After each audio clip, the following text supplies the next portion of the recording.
Everyone, Christopher Beast here, and in today's video we are going to be covering the ArmaVerse, and in particular the early years leading up to the year 1991. This would cover two games in particular, Operation Flashpoint Resistance and Operation Flashpoint Cold War Assault. I hope you all enjoy this video, and let's get into it.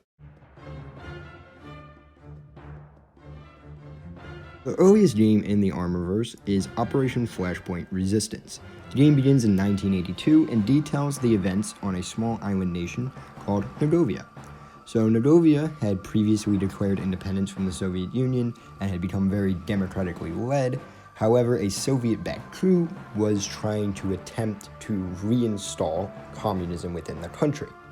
Throughout the course of the game, we follow our main character, Viktor Troska, as he is unwillingly recruited into the rebellion, which is on the side of the capitalists. These rebellion forces, or capitalist forces, battle against the Soviets throughout the events of the game. The game eventually ends with the United States arriving after the rebellion has pretty much completely destroyed the coup, and the United States will mop up the last remaining Soviet forces on the islands.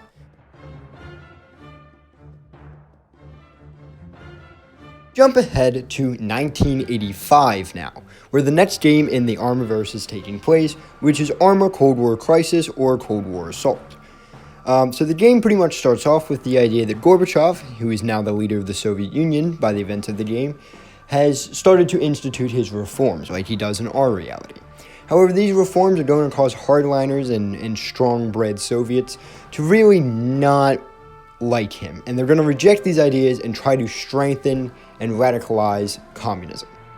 One of these particular hardliners is a general by the name of Alexei Guba. Hope I pronounced that right. I'm sorry if I didn't.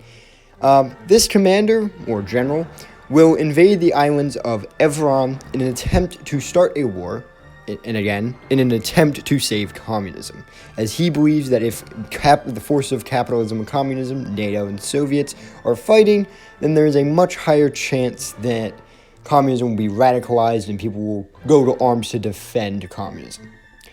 His invasion of the islands actually does cause NATO to respond, and they respond by attacking Evron and trying to push him off the island. While they do have some very early success, the assault largely fails, and the NATO forces are forced to retreat off the island. While NATO is retreating off the island, a resistance called the FIA, which stands for the Freedom and Independence Army, forms. These guys are largely, their goal is to push the communists out of Evron and give independence back to Evron.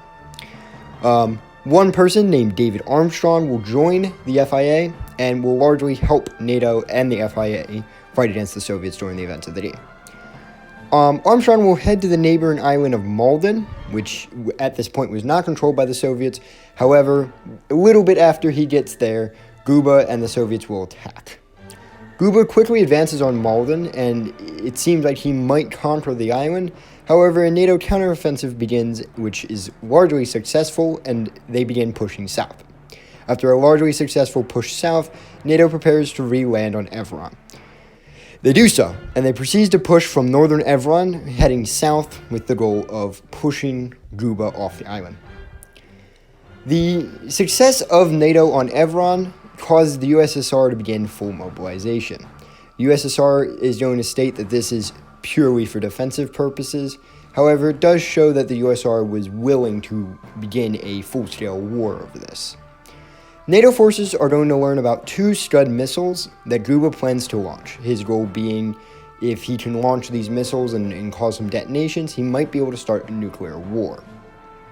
Despite the odds being against NATO, they actually destroy both of these missiles and then proceed to capture Guba.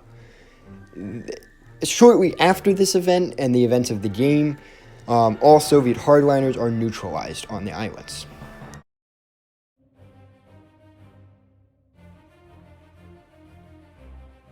One last thing we need to cover in this video that occurs before 1991. In the year 1988, a civil war will begin in a country called Tajikistan between royalists, which were backed by the United States, and socialists, which are backed by the Soviets.